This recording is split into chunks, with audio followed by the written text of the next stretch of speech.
अस्सलाम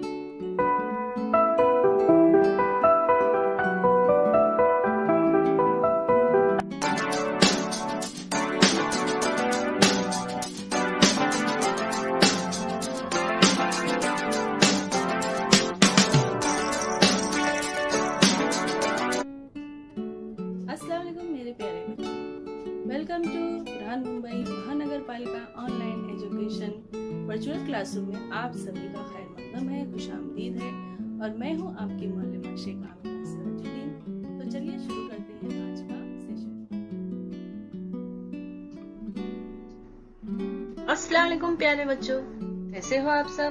उम्मीद है सब खैरियत से होंगे और अपनी पढ़ाई पर ध्यान दे रहे होंगे।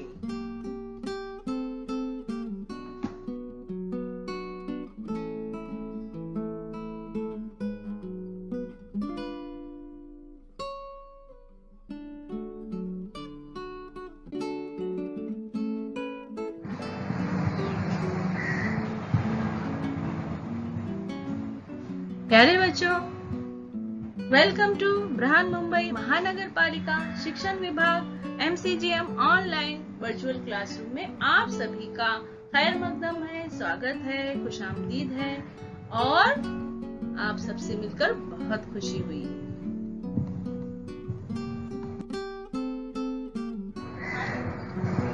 बिस्मिल्लाहिर्रहमानिर्रहीम।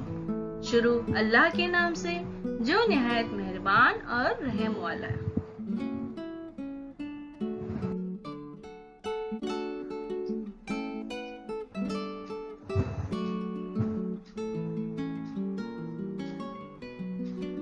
मैं हूँ आपकी मौलमा शेख आमिना सिराजुद्दीन।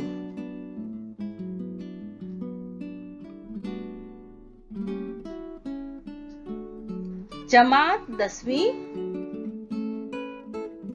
मजमून तारीख और सियासियात। सबक नंबर 4, भारतीय फनून लतीफा की तारीख, पार्ट 2, हिस्सा 2।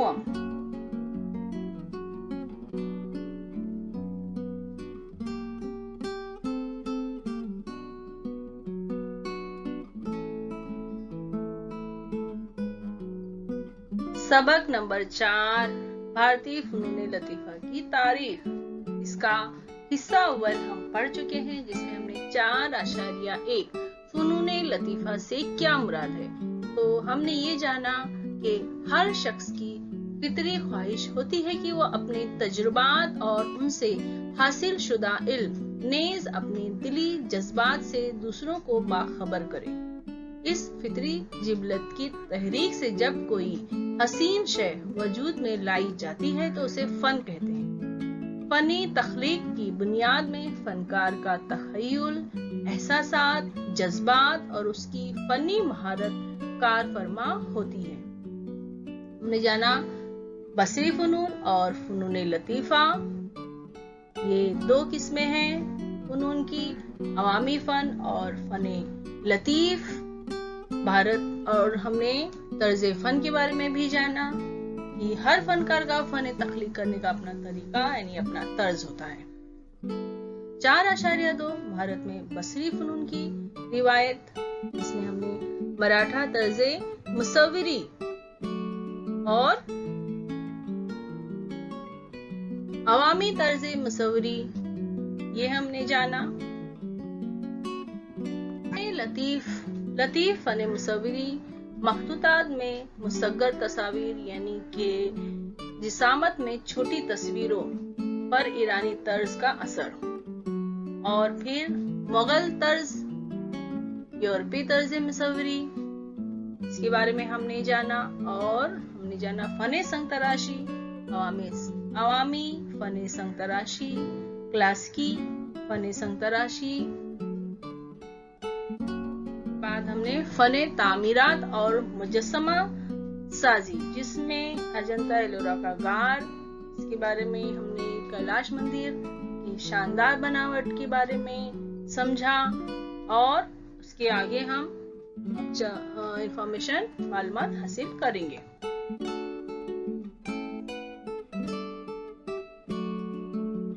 History of Indian arts.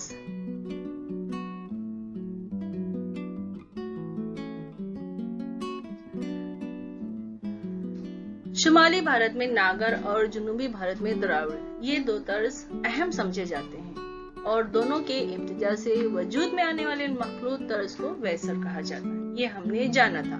Madhya Pradesh और महाराष्ट्र में पाए जाने वाले भूमज तर्ज के मंदिर और नागर तर्ज के मंदिर की साख में इंसानियत पाई जाती है। भूमज तर्ज में मंदिर की बुनियाद से बतदरीज छोटे होते जाने वाले कलश की ऊपरी सिरे तक बनी होती है। इस वजह से कलश की बनावट बुनियाद से ऊपरी सिरे तक एक साथ दिखाई देती है। इसके आगे हम मालूमात हासिल कर जरा ये जान लीजिए। हिमाड़पंथी मंदिर की तामीर मुरब्बा नुमा और तारा नुमा दो किस्म की पाई जाती है। तारा नुमा मंदिर की तामीर में मंदिर की बैरूनी दीवार को कई गोशों में तकसीम कर दिया जाता है। इस वजह से उन दीवारों और उन पर बने मुजस्समों पर पड़ने वाली रोशनी और साया का बड़ा खूबसूरत असर दिखाई देता है। हिमाड़पंथी मंदिरों की अहम खुसूसियात क्या है? अहम खुसूसियात उसकी खुसूसियात ये है कि दीवार जो होते हैं वो दीवार के पत्थरों को जोड़ने के लिए चूने का इस्तेमाल नहीं किया जाता, बल्कि पत्थरों ही में गहरे शगाफ के बराबर लमुतरे सिरे बनाकर पत्थर को एक दूसरे में मजबूती से बिठा दिया जाता था और उनकी मदद से दीवार बनाई जाती थी। मुंबई के करीब अंबरनाथ में अमरेश्वर, नासिक के करीब सिन्नर में गोंदेश्वर, ये जो मंदिर आपको दिखाई दे रही है ये है अंबरनाथ, ये नासिक के करीब सिन्नर, वहां ये मंदिर बनी हुई है, इसका नाम है गोंदेश्वर। और दूसरी मंदिर जो है वो जिला में ओंढा नागनाथ हिमाड़पंथी मंदिर, ये हिमाड़पंथी मंदिर जो है वो उसकी मिसाल है।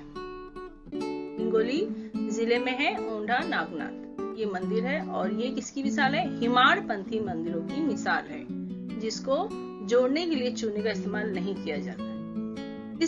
इनके अलावा महाराष्ट्र के कई मकामात पर हिमाड़पंथी मंदिर नजर आते हैं।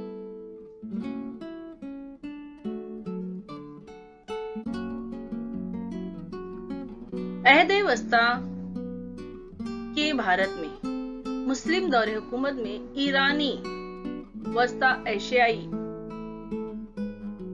अरबी और माक़ाबिल इस्लाम भारतीय तर्ज तामीर का इम्तिजाज अमल में आया। कब? अहद वस्ता की भारत के दौरे हुकूमत में जिन तामीर का इम्तिजाज अमल में आया वो कौन है? वस्ता एशियाई, ईरानी, अरबी, माक़ाबिल इस्लाम। तो इसके असर से भारत में मुस्लिम तर्ज तामीर वजूद में आया। कई काबिले दीद इमारतें तामीर की गई, जैसे दिल्ली के करीब मेहरौली के मकाम पर कुतुब मीनार, आगरा में ताजमहल और बीजापुर में गोल गुंबद। ये क्या है? मुस्लिम तर्ज तामीर की शहरा आफाक मिसालें हैं।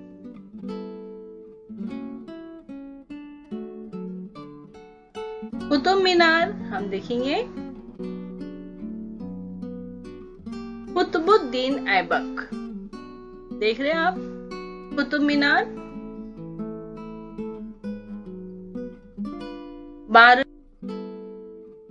मुस्लिम तर्ज के शहरा आफाक की मिसालें तो हैं, वो है कुतुब मीनार।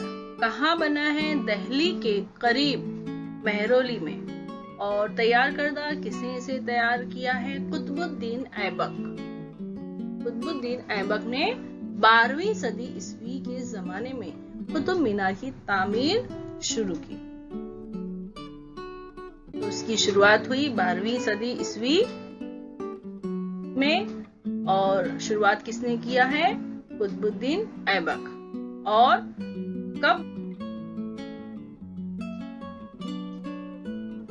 और कब तैयार हुई? सुल्तान अल्तमश 13वीं सदी ईस्वी के दौर में तामीरी काम मुकम्मल हुआ। कुतुब मीनार दुनिया का सबसे ऊंचा मीनार है। उसकी ऊंचाई 73 मीटर यानी 200। कुतुब मीनार इमारतों के जिस मजमूए कॉम्प्लेक्स का हिस्सा है, इसे यूनेस्को ने आलमी विरसे का दर्जा दिया है और ये कुतुब मीनार दुनिया का सबसे ऊंचा मीनार है और इसकी ऊंचाई कितनी है? 73 मीटर यानी 240 फीट। और ये जो इसकी तामीर किसने शुरू की? कुतुबुद्दीन ऐबक ने 12वीं सदी ईस्वी में। और मुकम्मल कब हुई? सुल्तान अल्तमश इनके दौर में मुकम्मल हुई 13वीं सदी ईस्वी में।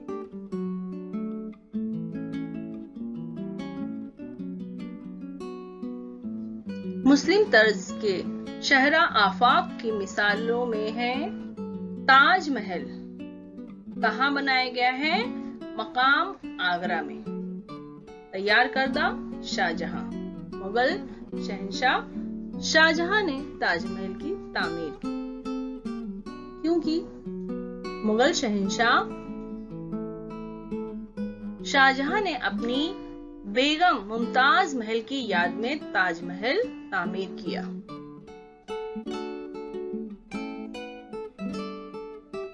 ताजमहल को भारत में मुस्लिम फन तामीर की खूबसूरती की अहम मिसाल समझा जाता है।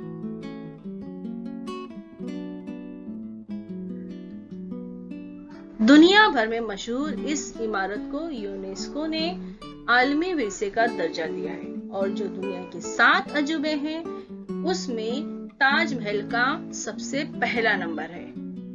तो आप खुद ही देख लीजिए कितनी खूबसूरत इमारत है।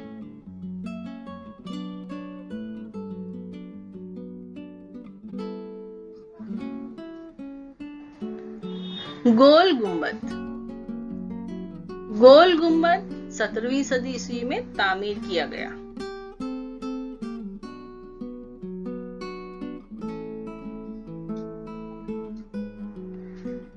मुस्लिम तर्ज के शहर आफाक की मिसालें, तो इसमें और एक है गोल गुंबद। किसने तामीर किया? आदिल शाह ने। गोल गुंबद कहाँ है ये? तो गोल गुंबद जो है वो बीजापुर में है और इसे तैयार किया है आदिल शाह ने। गोल गुंबद जो है वो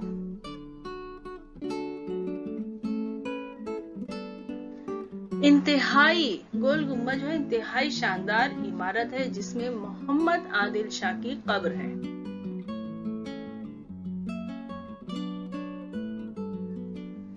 इस गुंबद की अंदरूनी जानिब गोल साहिबान है जिसकी वजह से इस इमारत को गोल गुंबद कहा जाता है। उस साहिबान में खड़े होकर आहिस्ता से कुछ कहें तो भी वो आवाज सब तरफ सुनाई देती है और जोर से ताली बजाएं तो इसकी सदाए बाज़गश्त कई बार गूंजती है।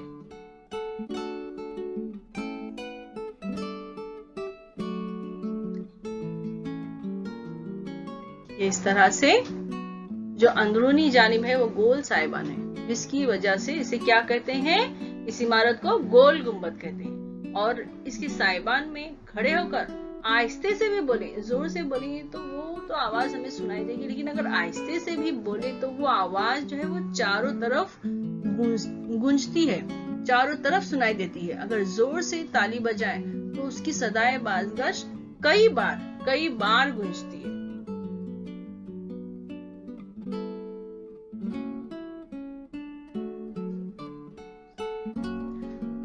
भारत में बरतानवी हुकूमत कायम होने के बाद एक नया तर्ज तामीर वजूद में आया। इसे इंडो गोथक तर्ज तामीर कहा जाता है।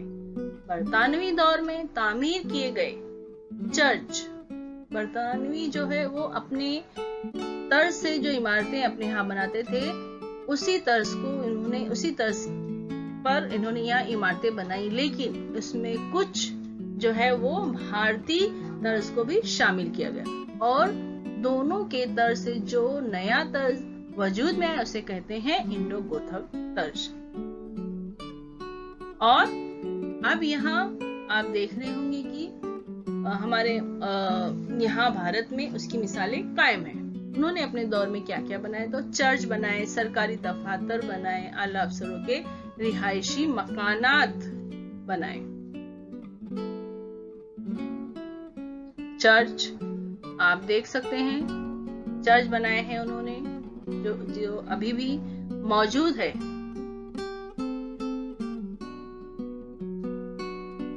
आला अफसरों के रिहायशी मकानात,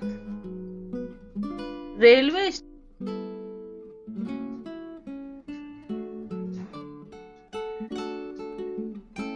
स्टेशन भी बनाए हैं।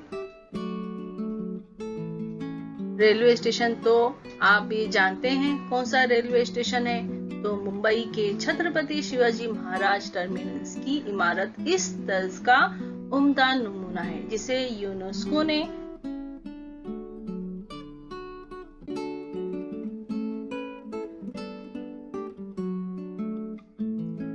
छत्रपति शिवाजी महाराज टर्मिनस, इस इमारत को यूनेस्को ने आलमी विरसे की मकामात की फहरिस्त में शामिल किया है।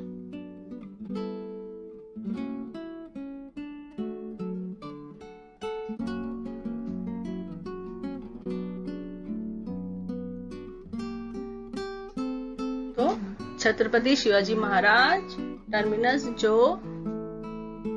रेलवे स्टेशन है, ये देखिए आप कितना खूबसूरत दिखाई दे रहा है, जो कि बरतानवी तर्ज और भारतीय तर्ज दोनों मिलकर इसका वजूद है। तो इसे क्या कहेंगे, इंडो गोथक तर्ज तामीर कहा जाता है, और ये बरतानवी दौर हुकूमत में बना है।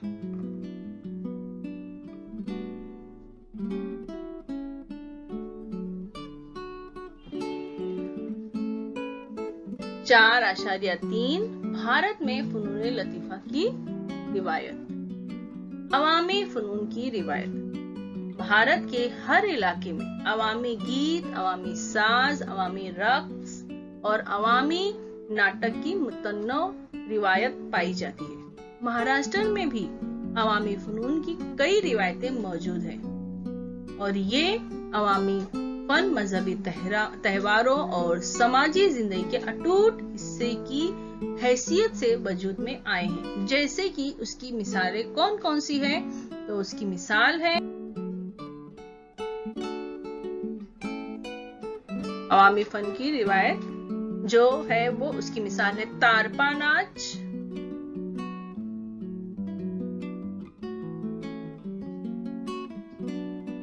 कोकन में दशावतार,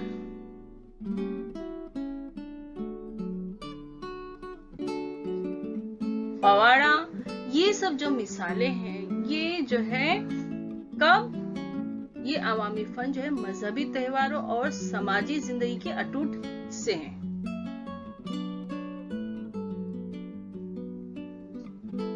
कीर्तन,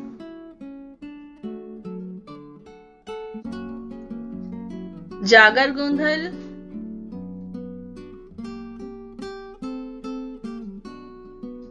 कोली नाच,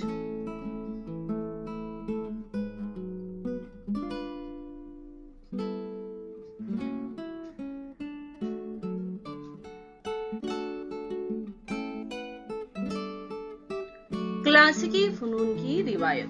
भारत अवामी फनून की तरह क्लासिकी फनून के उम्दा नमूनों से भी मालामाल है। भरत मुनि की तहरीर करदा नाट्य शास्त्र सबसे कदीम किताब समझी जाती है।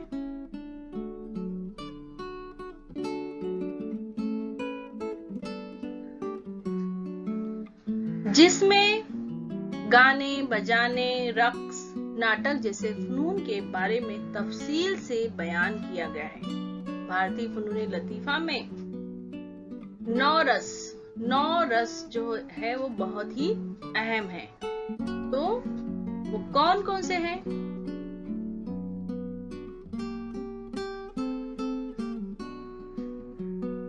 भारतीय फनून लतीफा के 9 रस, the 9 modes, 9 rashes of performing arts।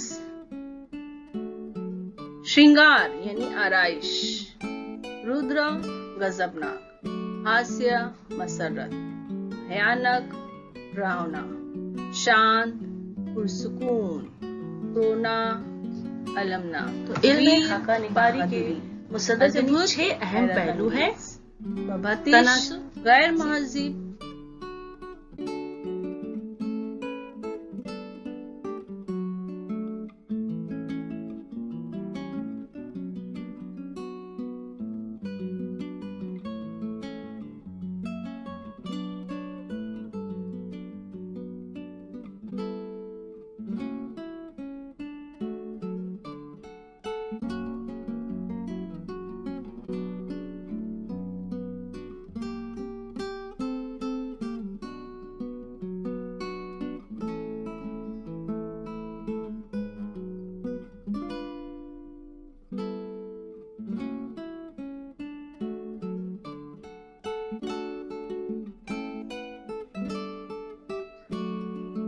ये चेहरे के एक्सप्रेशन जो है वो आप देख सकते हैं। तो हास्य, विभत्स, रुद्र, क्रोना, वीर, भयानक, अद्भुत, शांत जैसे 9 रसों की पेशकश को बुनियादी अहमियत हासिल है।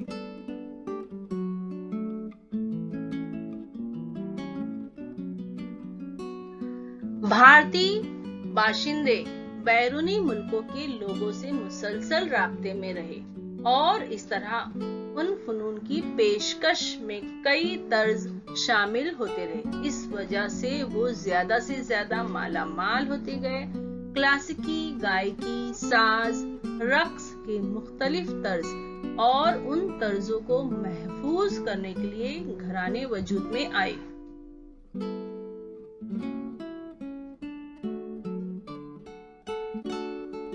भारतीय क्लासिकी गायकी की 2 अहम शाखें हैं।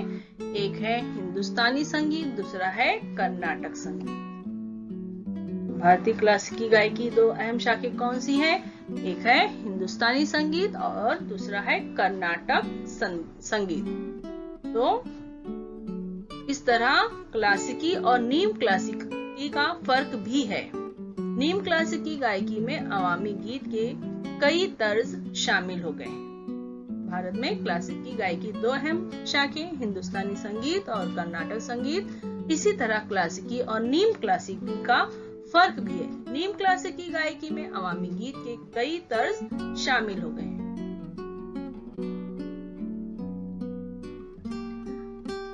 क्या आप जानते हैं बीजापुर के सुल्तान इब्राहिम आदिल शाह दुआम ने दक्कनी जबान में मौसीकी से मुतालिक एक किताबे नौरस लिखी है। इस किताब का ताल्लुक मौसीकी के इल्म से है, जिसमें गाने के लिए मौजूद गीत हैं। धुर पद गायकी के मुताबिक गाए जाने वाले गीत शामिल हैं, जो आला दर्जे की नज़मों के कद्रदानों को लुत्फ अंदोज करने वाले हैं। डॉक्टर सैयद यहिया नशीद ने इस किताब का मराठी में तर्जुमा किया है, जिसे डॉक्टर अरुण प्रभु ने मुरत्तिब किया है। इस किताब के सरे वर्क पर दिए हुए दोहे का तर्जुमा हस्बे झेल है। ऐ सरस्वती माँ, तो दुनिया के लिए रोशनी और हमा सिफत है। इब्राहिम पर तेरा करम हो जाए तो तेरे आशीर्वाद से नौरस के गीत जमाना दर जमाना जिंदा रहेंगे।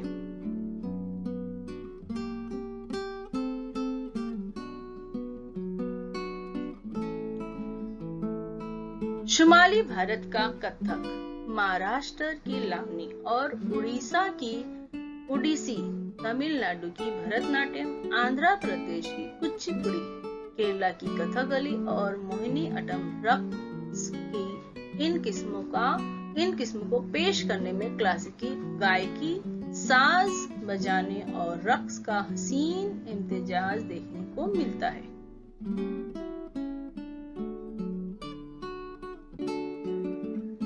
तो शुमाली भारत में कथक, महाराष्ट्र में लावनी, उड़ीसा की उड़ीसी, तमिलनाडु की भरतनाट्यम, आंध्र प्रदेश कच्चीपुड़ी, केरला, कथकली और मोहिनी अट्टम। ये जोड़ियां लगाने के लिए इम्तिहान में आ सकते हैं। जोड़ियों में पूछा जा सकता है। रक्स इनकी किस्मों को पेश करने में क्लासिकी गायकी, साज बजाने और रक्स का हसीन इम्तिजाज देखने को मिलता है।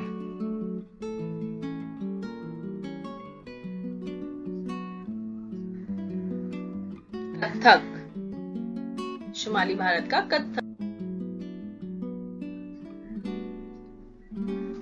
ये महाराष्ट्र की लावनी,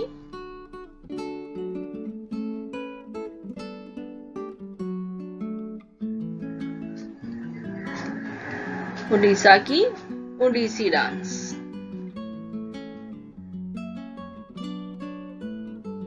तमिलनाडु की भरतनाट्यम,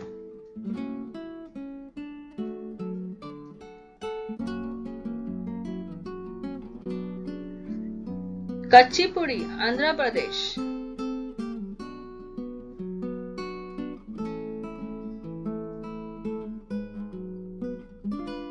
केरला की कथकली और मोहिनी अट्टम।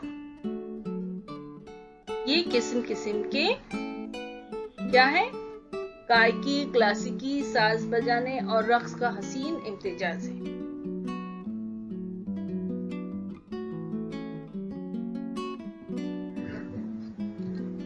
आजाद भारत में क्लासिकी मौसीकी और रक्स को आम कद्रदानों तक पहुंचाने के लिए मुख्तलिफ मकामात पर मौसीकी रक्स की तकरीबात का एहतमाम किया जाता है।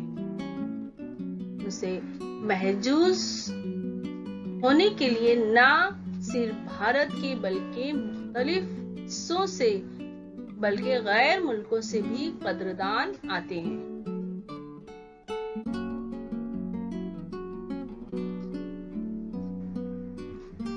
पूना में हर साल सवाई गंधर्व के नाम से होने वाला जश्न मौसीकी बहुत मशहूर है।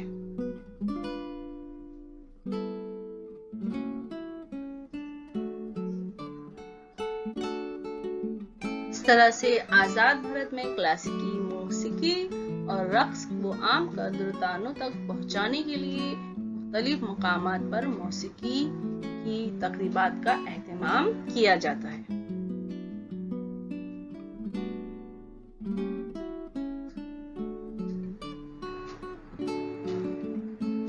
मौजूदा जमाने में भारतीय संगीत के शोबे में मखसूस तर्ज या मखसूस घराने की हदें पार करके नए तजुर्बात करने का रुझान परवान चढ़ रहा है। इसमें मगरबी मौसीकी और मगरबी रक्स को भारतीय संगीत से जोड़ने की कोशिश भी कार फरमा है। इस तरह नया तर्ज इजाद करने वाले फनकारों में उदय शंकर का नाम खास तौर पर काबिले जिक्र है।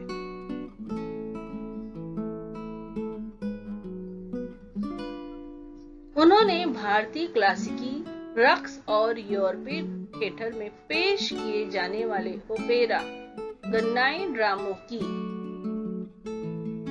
रिवायत को मिला दिया। उसी के साथ उन्होंने अपने अंदाज में अवामी रक्स के मुख्तलिफ तर्ज को अहम मकाम दिया। इस तरह भारतीय फनून लतीफा को पेश करने का दायरा बढ़ता हुआ दिखाई दे रहा है। यही अमल भारतीय बसरी फनून के सिलसिले में भी मुसलसल जारी है।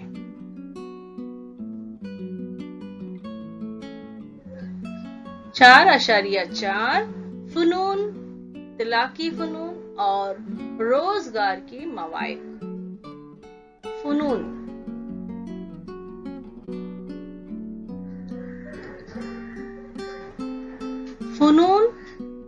जो है फनून की तारीख उलूम की एक शाख है।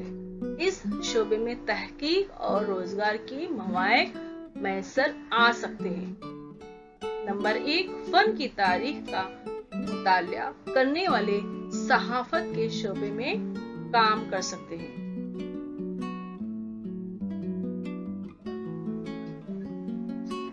फने तारीख का मुताला करने वाले सहाफत के शोबे में काम कर सकते हैं। 2, फनकाराना अशिया की खरीद व फरोख्त की एक अलग दुनिया है, जहां फनकाराना अशिया की कदर कीमत का तयन करने के लिए उस बात की जांच करने की जरूरत होती है कि वो शय नकली तो नहीं है। इसके लिए ऐसे माहिरीन की जरूरत होती है जिन्होंने फन की तारीख का गहरा मुताला किया हो।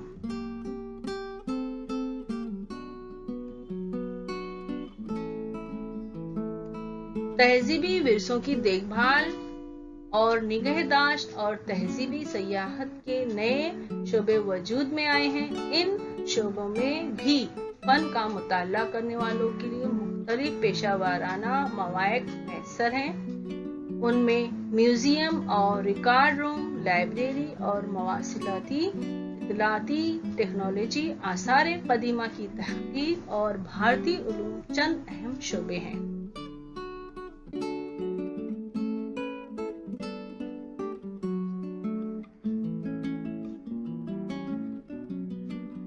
इत्तलाकी अमली फन बसरी और फनून लतीफा के शोबे में फन की तख्लीक महज कदरदानों के लुत्फ अंदोज होने के लिए की जाती है। फन के तमाम शोबे में फनकारों का यही अवलीन मकसद है। इसके अलावा फनकाराना तख्लीक और अफादियात को हम आहंग करके कई इकसाम की तख्लीकात पेश की जाती है। इस तरह अफादियात के मकसद के पेश नजर फन तख्लीक करना अमली या इतलाकी फन है।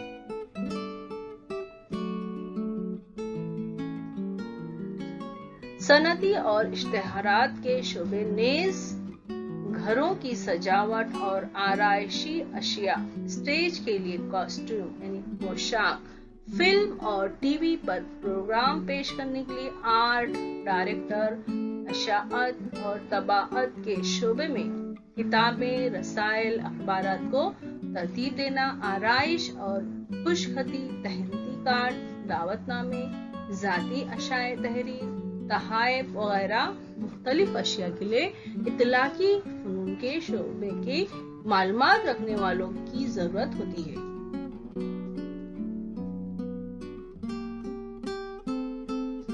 फने तामीर, आर्किटेक्चर और फोटोग्राफी के शोबे भी अमली फन के जुमरे में आते हैं। जमाने में कंप्यूटर पर तैयार की गई जामिद और मुतहरिक तस्वीरें, नक्श और खाके इस्तेमाल किए जाते हैं। उनका शुमार भी अमली फन में होता है। जेवरात, कीमती धातु की फनकाराना अशिया, रंगीन नक्श, वो निगार वाले मिट्टी के बर्तन, बांस और बेत की अशिया, शीशे की फनकाराना अशिया, खूबसूरत कपड़े और लिबास वगैरह भी अमली फनून की वसी फहरिस्त में शामिल है।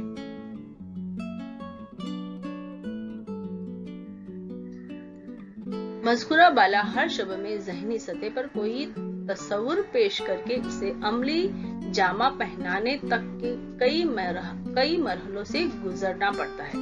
हर मरहले पर तरबियत याफ्ता और हुनरमंद अफराद की बड़े पैमाने पर जरूरत होती है। फनकाराना अशिया तैयार करने के अमल से बाज मखसूस तहजीबें, रिवायतें मजबूत होती हैं। उस शोबे में तरीके अमल के हर मरहले की अर्तिका की तारीख होती है। तरबियती कोर्स में फनकाराना अशिया के पैदावारी अमल की सनती तहजीबी रिवायतों की तारीख भी शामिल होती है। मज़कूरा बाला शोबे में तकनीकी और पेशावराना तालीम देने वाले कई इदारे भारत में हैं। गुजरात में national institute of design, Ahmedabad इस किस्म की तरबियत देने वाला दुनिया के मशहूर इदारों में से एक तस्लीम किया जाता है।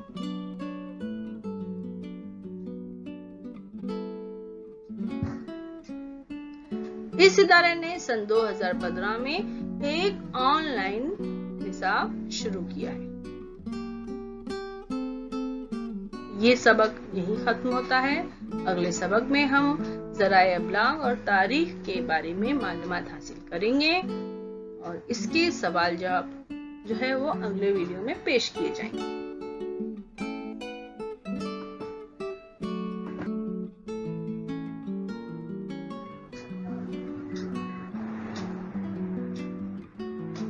तो प्यारे बच्चों, चैनल को सब्सक्राइब करना ना भूलें। जिसने अब तक चैनल को सब्सक्राइब नहीं किया है वो चैनल को सब्सक्राइब कर लें, ताकि एजुकेशनल वीडियोस जब भी इस चैनल पर अपलोड हो आए तो आप तक सबसे पहले पहुंचे। और इस तरह से बेल आइकन को भी आप क्या करेंगे, प्रेस करेंगे।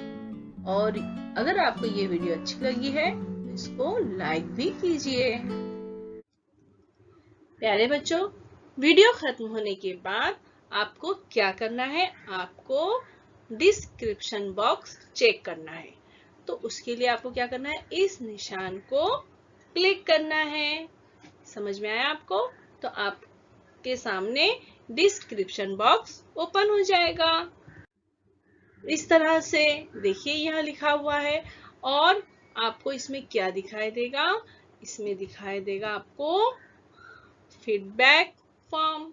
गूगल लिंक यहाँ दी गई है, ये है फीडबैक की गूगल लिंक है। इसको आपको ओपन करना है और अपने तासुरात, आपको ये वीडियो कैसा लगा इसके बारे में हम जानना चाहते हैं आपसे। तो इस फॉर्म में यही दिया गया है, तो आप जरूर इसको ओपन कीजिए और अपने तासुरात बताइए।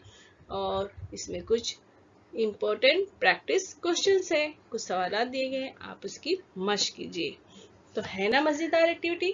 तो चलिए कीजिए झटपट।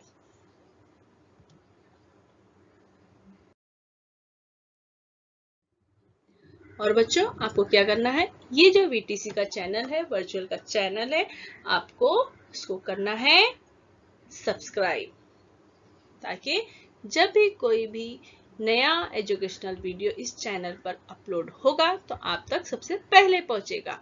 और आपको अगर ये वीडियो अच्छी लगी है तो आप उसको क्या करेंगे, लाइक करेंगे। इस तरह से प्रेस करेंगे लाइक का बटन, नीचे थंब का इस तरह से निशान है, उसको आप प्रेस कीजिए तो वो वीडियो लाइक कीजिए। और वीडियो को शेयर कीजिए अपने साथियों को, ताकि वो भी इस वीडियो से फायदा उठा सके, अपनी मालूमात में इजाफा कर सके।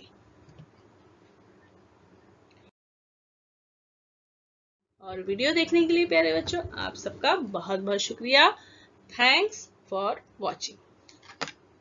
मैं फिर मिलूंगी आपसे एक नए एजुकेशनल वीडियो के साथ। तब तक के लिए अल्लाह हाफिज।